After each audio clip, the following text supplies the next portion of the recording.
채찍을 드신 예수님, 이런 제목을 가지고서 오늘 말씀을 드리게 합니다. 유대인들의 유월절이 가까운지라 예수께서 예루살렘으로 올라가셔서 성전에 들어가셨습니다. 이제 아름답게 지은 예루살렘 성전이죠. 예수께서 앞장서시고 또 예수를 따르는 제자들이 뒤따라갑니다. 같이 유대인들의 절기하고 기독교의 절기가 모두 이제 겹칩니다. 유월절과 무교절, 이것은 부활절하고 고난주간 부활절하고 겹치고, 오순절은 유대인들의 오순절하고 겹치고, 또 추수감사절도 초막절하고, 날짜는 틀려도 그 의미를 같이 하고, 그리고 성탄절은 한우카라고 하는 수전절하고 이제 날짜가 겹치고, 다 그 유대의 전통에 따라서 기독교는 새로운 해석들을 하고 있습니다. 예수 그리스도를 중심으로.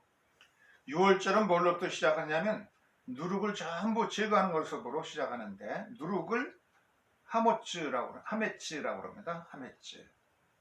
이 하메츠를 전부 제거해야 됩니다. 누룩이 전부 없고, 빵에 부풀게 하는 거, 누룩을 넣어서 부풀게 했는데, 요즘 말로 하면 이스트죠. 이스트를 전부 이제 부풀게 하는 요소들을 전부 제거해야 돼요.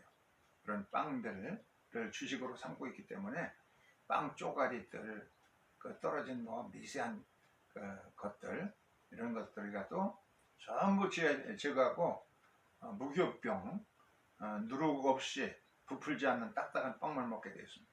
그래서 누룩을 전부 제거하기 위해서 샅샅이 불을 켜들고, 그 방바닥 틈새 같은 데라도 빵 조각이 있는가 철저하게 다 닦아냅니다. 이게 대자구입니다. 까메츠라고 하는 이 누룩, 조그만 먼지라도 다 끼어 있으면 안 되기 때문에 책도도 전부 그냥 털어가지고 제거를 하고 대청소를 해야 됩니다. 이때가 되면은 옷들도 빨아야 되고 털어야 되고, 작은 누룩도 있어서 안 되기 때문에 아주 틈새기 같은 데도 전부 걸레질 해야 되고, 이렇게 먼지 같은 그런 것들 다 제거합니다. 봄철이 되면은 그 예수 안 믿는 사람들, 유대인이 아니라도 겨우내 그 문을 꽉 닫고 살기 때문에 추우니까, 가을 늦철 되면은 겨울 지내기 위해서 문풍지도 붙이고 덧문도 하고, 그래서 보온하기 위해서 굉장히 노력하잖아요. 답답하게 지냅니다. 여름에는 너무 추우니까 바깥 날씨. 그래서 이 환풍도 하고 문풍지도 떼어내고 덧문도 다 떼어내고, 문도 활짝 열고 그냥 털어내고 닦고 쓸고 그러는데, 이 심지어는 이제 접시 같은 데도 이제 먼지 같은 이스트 조각 같은 거, 그런 게 붙어 있을 수 있기 때문에 전부 비누로다가 접시들, 사발들, 이 식기들도 전부 다 깨끗하게 합니다. 그래가지고 이제 그 모든 것들을, 쓰레기 같은 것을 소각장에 가서 전부 불태웁니다. 우리나라에도 옛날에 그 정월 대보름 때 되면 집분돌이 하고 그러면서 불태우고 그랬던 것이 있는데, 그렇게 이제 새봄이 오면은 다 불태워서 소각합니다. 완전히 소각해서 그렇게 하고. 예수님은 어떻게 하셨느냐?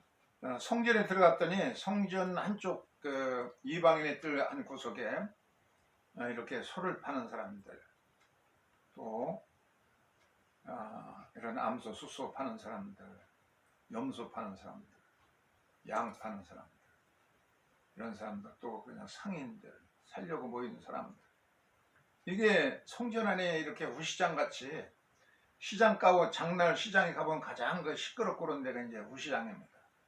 소들 우는 소리, 짐승 매하고 양떼들 울고 시끄러운 데다가 그냥 상인들은 고함 지르면서 자기 상품을 팔려고 그러는 사람들 하고, 성전이 조용한 기도하는 집이 아니라 그냥 시끄러운 시장통에 가장 번잡한 30만 내지 40만 명의 유월절 행사에 모여들었기 때문에 상인들은 그때 놓치지 않기 위해서 그냥 소리 질러대고 왁작시끄러고 시끄럽습니다. 그래서 예수님께서 이 모든 그 소들도 내몰아내시고 소장사들 등줄기를 그냥 가죽 채찍, 이 노끈으로 채찍을 매너서 전부 내몰으십니다. 하나님의 성전에 예배를 모였으면 좀 조용하고 정숙해야 될 텐데 시장 바닥까지 시끄럽고 그렇기 때문에 누구든지 이거 하나님 성전이 너무한 거 아니야? 세상하고 똑같아. 그렇게 분노하고 있지만 누구도 그것을 항의하지 못하고 성전 당국자들이 전부 사내들인의 허가를 받아가서 이렇게 하는 거기 때문에 또 편리하기도 하고 그런 편리성을 이용해 가지고 이 세상 시장바닥 같은 그런 성전이 되고 말았습니다. 예수께서 이것을 전부 내몰고 소도 내몰고 소장사들도 전부 그냥 등줄기를 때려가지고서는 내 아버지의 기도하는 집을 너희들은 장사꾼의 소굴로 만들었구나. 다 내모셨습니다. 그리고 환전상 로마 화폐가 이제 당시에 통용되고 그리스 화폐나 이런 게 통용됐는데 성전 안에서는 유대의 세계를로만 바쳐야 되기 때문에 편리를 위해서 이제 환전상도 있었습니다. 저울에 돈을 달고 뭐 그냥 시장 바닥과 다를 바가 없이 시끄럽고 왁색지근하고 소란스럽습니다. 그리고 예수께서 환전상에 테이블을 그냥 벌쩍 들어가지고서 뒤엎었다 그렇게 나오는데 이 테이블을 환전상에 테이블을 엎었다 할 때에 안에 트레포라는 헬라어를 썼습니다. 그냥 둘러 업사이드 다운 그냥 위로 올라가는 상을 갖다가 땅바닥으로 거꾸로 그냥 내쳐버렸으니까 또 히브리어 성경에서도 이걸 읽어보니까 하파크라는 단어를 썼습니다. 하파크 이것도 그냥 뒤바꿔 버린다는 게 이렇게 테이블을 갖다가 그냥 업사이드 다운 뒤집는다는 그런 똑같은 뜻을 헬라어하고 똑같은 뜻을 썼습니다. 업사이드 다운 하면 이게 하나의 혁명적인 내용 아니에요? 뒤엎어 버립니다. 당시에 최고의 그 권위를 가지고 있었던 사내들인의 합법적인 그런 승인하에서 이것이 모두 묵인되어 가지고 성전 당국자들은 굉장한 폭리를 취하는 겁니다. 이렇게 이문으로 배불리하고 그냥 세속적인 상업주의가 그대로 시장바닥이 되어 가지고 통용되는 겁니다. 그래서 분지하고 예배 드리러 온 사람들이 다 참 이거 옳지 않다 여겼지만 누구 하나도 그걸 지적하지 못했습니다. 예수께서는 그것을 둘러 엎으시고 그리고 하나의 혁명가로서의 예수의 모습을 볼 수가 있습니다. 이 단어가 뒤엎는다 것이 혁명적인 내용인데 예수님이 혁명적인 일을 이루신 겁니다. 예루살렘 성전도 예루살렘 초대교회도 보면은 오순절날 120명이 열흘 동안 열심히 기도하다가 모두 오순절날 되어서 성령 충만 받아가지고 예언도 하고 방언도 하고 그냥 성령의 불이 그냥 뚝뚝 떨어져서 불꽃같이 성령 충만 받아가지고 성령 충만 받은 초대교회 성도를 어떻게 되냐면 자기들의 재산을 전부 그 사도리 발 앞에 가져놨어요. 돈이 많은 바나바 같은 사람은 밭을 전부 팔아가지고 엄청난 돈을 다 성전에 이제 다 바치고 그래서 자기의 사유 물건을 갖다가 내 것이라고 하는 사람 없이 좀 이제 공유하게 됩니다. 그러니까 사람들이 필요에 따라서 장가 들지 못한 사람도 장가 보내고 시집 보낼 지참금이 없어서 시집 못 보내던 사람들도 출가할 수 있게 되죠. 그냥 모두가 다 풍족한 유무상통한 그런 공동사회가 되었습니다. 원시 공산사회가 된 겁니다. 이 재산을 공유하고 사유, 내 것이라고 하는 사람 하나도 없이 다 같이 나눠 썼으니까 자진적으로 성령 받아가지고 신년이라고 하는 그런 신년 공동체가 이루어진 것이죠. 경제적으로 공동체가 전부 공유하게 되어지고 사유적인 것을 이건 내 거야 하고 주장하는 사람이 하나도 없었다는 얘기예요. 그래서 신약이라는 유대사에서 보면은 애굽의 오늘 구약 성경의 말씀에 보면 계명들 십계명이 나오잖아요. 십계명이 나오고 그 이후로도 이제 많은 601세기 계명이 나오는데 이 법을 제정해주고 하나님께서 너희들이 나의 명령에 순종한다 그러면 이 계명을 지킨다 그러면 너희는 나의 자산이 되고 나의 세귤러가 되고 나의 거룩한 백성 왕 같은 백성 되게 만들어주겠다. 그래서 백성들이 좋아서 예 우리가 순종하겠습니다. 계약이 체결되고 법이 주어졌잖아요. 이 애굽에서는 법이라는 게 없습니다. 전부 그 특권층을 위한 법이지 그 하비루라고 하는 이 노예 계층에서는 그냥 오직 그냥 노예로서 아무 권리가 없어요. 때리다 죽으면 쓸어 묻으면 되는 거고 인권도 어떤 존엄성도 없는 겁니다. 노예들에게. 그런데 노예에서 해방시켜 주시고 노예를 해방하는 노예들이 행복하게 하나님의 특권층으로 살 수 있는 그런 법령을 주었으니까 이건 노예 해방법입니다. 1년 내내 허리 필 날이 없었던 이 사람들이 안식일 날 엿새 일하고서는 제7일에는 노동에서 해방되어서 쉬게 되었죠. 그러니까 이 율법이라고 하는 법이라고 하는 것은 이제 노예들에게 행복을 주고 땅이 없는 사람들에게 땅을 나눠주고 또 사람의 능력에 따라서 병들면은 자신을 집과 땅을 이제 잡혀가지고 돈을 꼬다 쓰고 그럴 수도 있잖아요.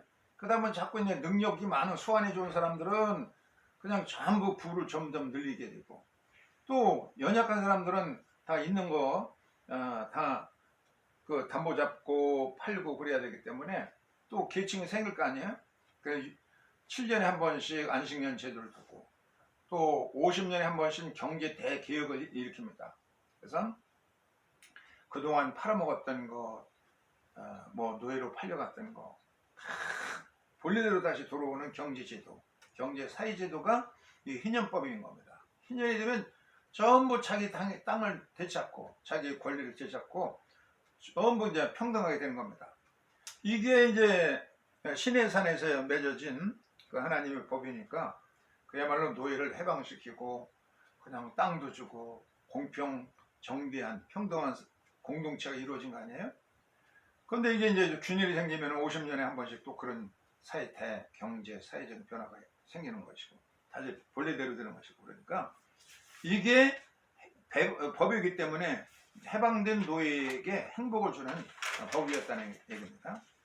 그런데 이 왕들이 생기면서 왕들에 따라서 하나님 말씀에 잘 순종하는 왕이 생기면은 이 법이 잘 집행되고 이 왕이 세상의 기득권층과 야합하다 보면은 이것이 또 잘 이루어지지 못하고 그래서 신년이 어떤 선한 왕에게 통치하면은 잘 이루어지고 그렇지 못하면 또 그렇지 못하기 때문에 문제가 많이 생겼습니다. 그런데 예수님이 오셔가지고 이제 부활승천하시고 초대교회가 성령 충만받고 자진해서 희년을 이루게 된 겁니다. 희년. 초대교회 희년 공동체가 이루어집니다. 굉장히 혁명적인 거 아니에요?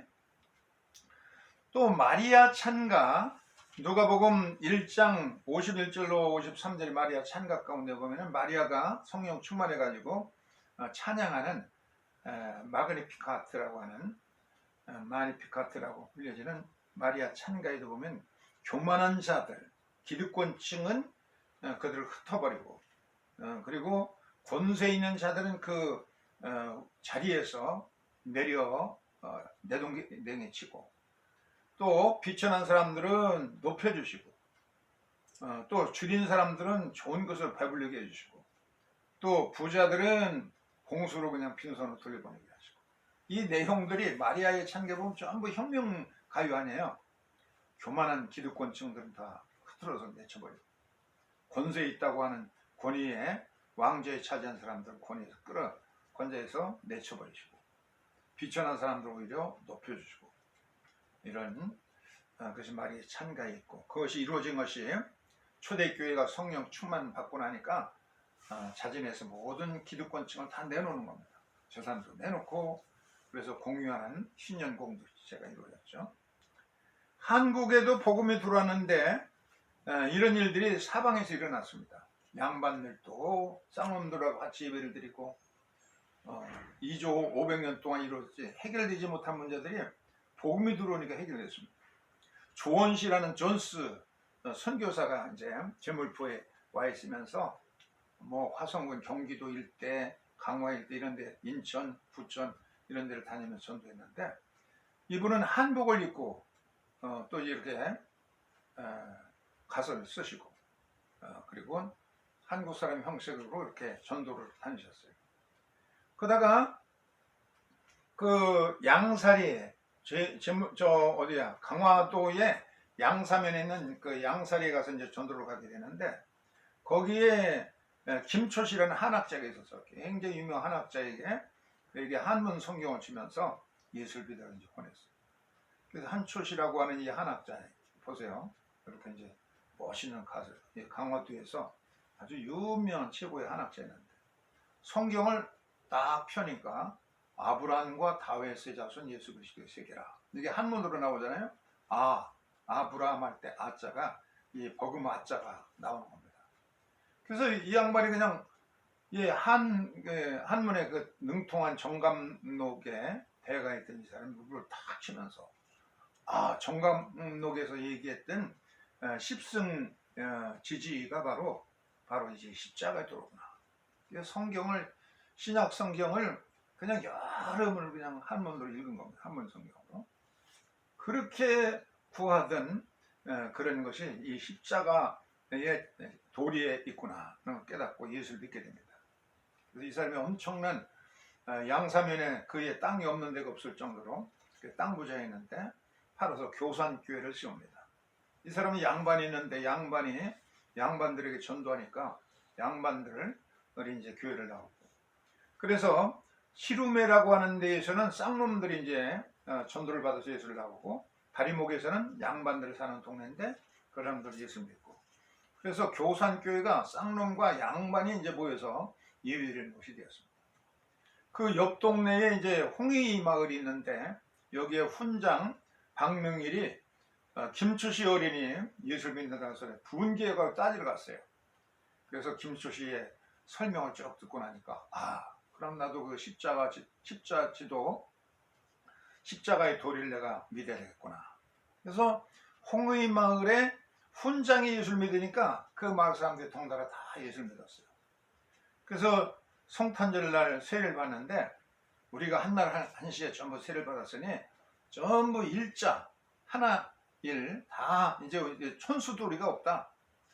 우리 어렸을 때만 해도 그 촌수가 있어가지고서는 나이가 어려도 촌수가 높으면은 그 뭐 아저씨 뭐 할아버지 이렇게 존경을 쓰고 그랬는데 우리가 전부 형제자매가 됐는데 남녀노소 할 것이 전부 이 한일자로다가 그 이름을 이제 고치도록 하고 그렇게 되었습니다. 그 굉장히 정말 천지개벽할 일이 생긴 거죠.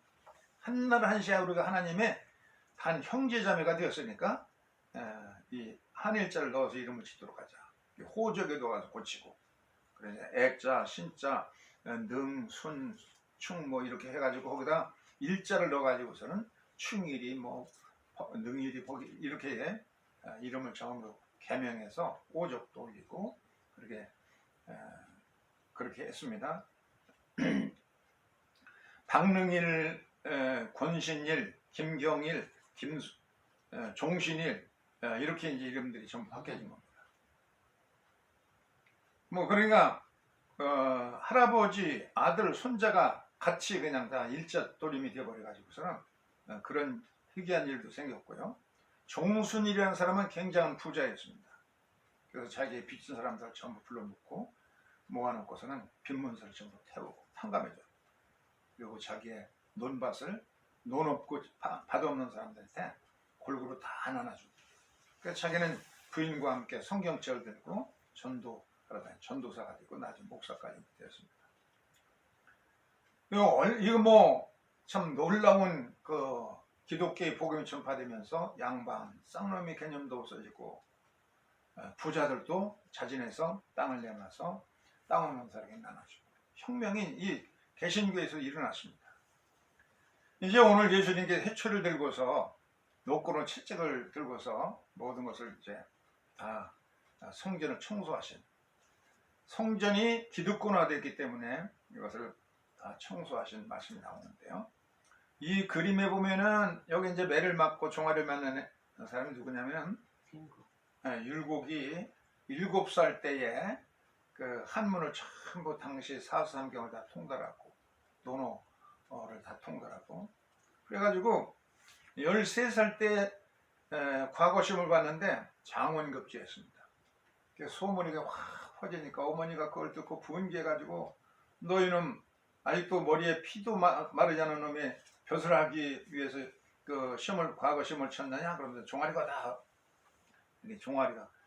종아리 희초리 짝이 쫙 져놨죠. 종아리를 보세요.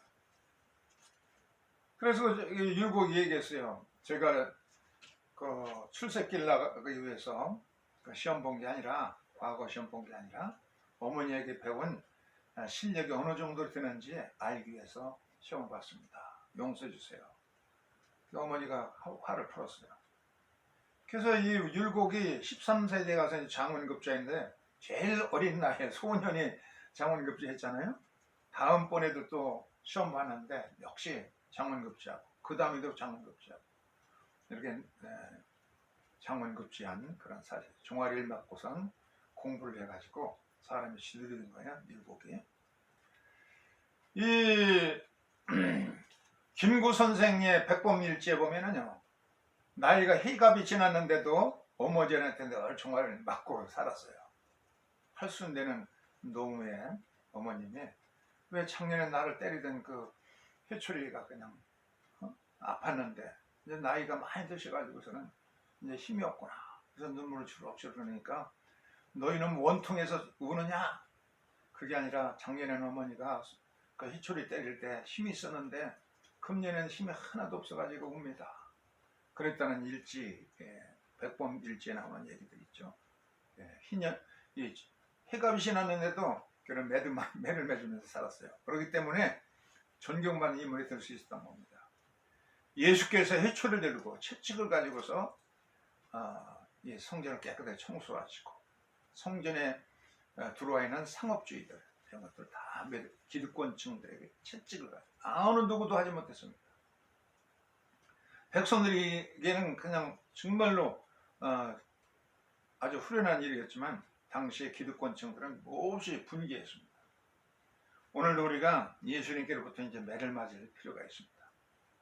지금은 훈계, 채찍 이런 것이 없는 세상이 되고 말았잖아요. 그냥 제멋대로 그냥 행하는 겁니다. 하나님을 향해도 하나님 까불면 맞아 나한테 맞아 그런 소리도 하고 아무런 무슨 그냥 자기 제멋대로입니다. 제멋대로.